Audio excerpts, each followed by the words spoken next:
तो देवेंद्र फडणवीस सिद्धि विनायक मंदिर पहुंच चुके हैं, गणपति बप्पा का आशीर्वाद ले रहे हैं और आज का दिन उनके लिए काफी अहम है, काफी खास है। वो देवेंद्र फडणवीस जिन्होंने 2014 में 5 साल का कार्यकाल तो पूरा किया, लेकिन 2014 के बाद से 2019 से लेकर 2024 तक काफी उतार चढ़ावों का सामना देवेंद्र फडणवीस को करना पड़ा। चाहे फिर मुख्यमंत्री पद न मिलना हो, पार्टियों का टूटना हो, एक दूसरे में शामिल होना हो, डिप्टी सीएम के पद पर बैठना हो, ये सब कुछ देवेंद्र फडणवीस ने किया।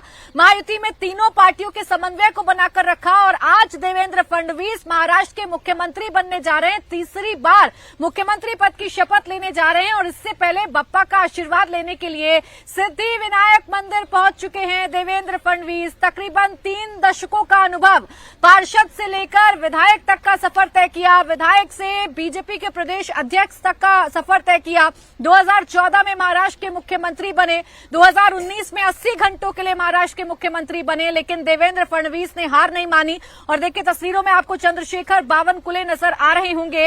ऐसा माना जा रहा है कि इस बार जो जीत का फॉर्मूला रहा बीजेपी की, वो देवेंद्र फडणवीस एक ब्राह्मण चेहरे के तौर पर, हिंदुत्व के चेहरे के तौर पर और एक ओबीसी चेहरे के तौर पर चंद्रशेखर बावनकुले, इन दोनों का फॉर्मूला बिल्कुल सटीक साबित हुआ। और इसलिए चाहे विदर्भ हो, उत्तर महाराष्ट्र हो, चाहे मराठवाड़ा हो, हर जगह बीजेपी ने अच्छा परफॉर्म किया, जिसका नतीजा ये है कि 132 सीटें बीजेपी ने अपने बलबूते पर हासिल की। आज कोई कितना भी प्रेशर बनाने की कोशिश क्यों ना करे, शिंदे बेशक सतारा ही क्यों ना चले जाएं, ठाणे ही क्यों ना चले जाएं, हंसकर क्यों ना इस बात को टाल दें कि वो डिप्टी सीएम बनेंगे या नहीं बनेंगे, कौन मंत्री होगा वो शाम तक फैसला लेंगे, कोई फर्क बीजेपी पर पड़ने वाला नहीं है, क्योंकि बीजेपी 132 विधायकों के साथ सिंगल लार्जेस्ट पार्टी है और उसके पुरोधा अगर कोई हैं, अगर इस जीत का ताज किसी के सर पर पहनाया जा रहा है तो वो है देवेंद्र फडणवीस। मीनाक्षी, बिल्कुल आप ठीक कह रही हैं। महाराष्ट्र में बीजेपी के ये ऐसे एक मुख्यमंत्री साबित हुए जिन्होंने 5 साल तक अपनी सरकार चलाई। वो भले ही दूसरी मर्तबा केवल 80 घंटे के लिए ही मुख्यमंत्री बने, लेकिन इस बार जब वो सत्ता में लौट रहे हैं तो एक प्रचंड जीत के साथ लौट रहे हैं। ये जीत देवेंद्र फडणवीस की जीत कही जा रही है।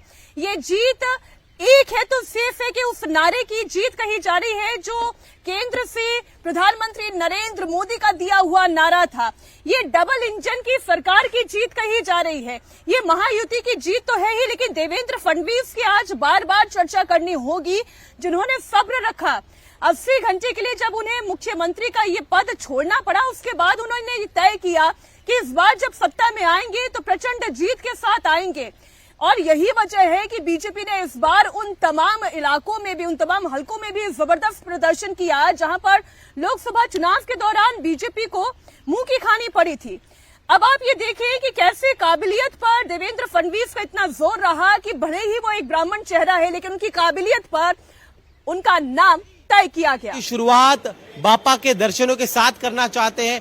बापा जो हमेशा ही सभी अपने भक्तों की बात को मानते हैं, उनकी हर एक मुराद को पूरी करते हैं। और यहाँ खास तौर पे सिद्धि विनायक बापा को लेकर तो एक मान्यता है कि सिद्धि विनायक के दर पर जो भी मांगे मानी जाती है, उन तमाम मन्नतों को जो है गणपति बापा पूरा करते। मैं चाहूंगा कि मेरे वीडियो जर्नलिस्ट आपको सीधे अंदर की तस्वीरें दिखाए कि किस तरह से देवेंद्र फडणवीस जब यहाँ पर पहुंचे तब बड़ी संख्या में जो श्रद्धालु यहाँ पर मौजूद थे वो भी काफी ज्यादा उत्साहित नजर आ रहे हैं, क्योंकि जिस तरह का चुनाव प्रचार देवेंद्र फडणवीस ने किया, जिस तरह से वो हिंदुत्व के नए पोस्टर बॉय बनकर उभरे हैं, जिस तरह से उन्होंने एक है तो सेफ है प्रधानमंत्री के इस नारे को जन जन तक पहुंचाया है, उसके बाद लोगों में जबरदस्त आकर्षण और भी बढ़ा है देवेंद्र फडणवीस को लेकर।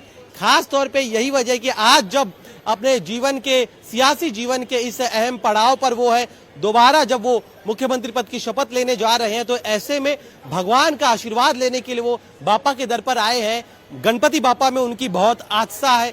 जब हर साल वो अपने घर पर गणपति बापा की स्थापना भी करते गणेश उत्सव के दौरान, और खास तौर पे सिद्धि विनायक बापा मंदिर में जो यहाँ के बापा है उनको लेकर तो उनके मन में आस्था जो है वो हमेशा से उसका परिचय हम देखते रहे हैं पिछले कई सालों से। जब जब जीवन में अहम प्रसंग आते हैं, जब जब जीवन के अहम पड़ाव होते हैं, खास तौर पर चाहे वो संघर्ष के दिन हो या फिर उत्साह का दिन हो या फिर आनंद का दिन हो, हर बार बापा के चरणों में मत्था टेकने के लिए देवेंद्र फडणवीस आते रहे। और आज जब महाराष्ट्र की कुर्सी पर फिर एक बार वो विराजमान होने जा रहे हैं, कई सारी चुनौतियां उनके सामने हैं।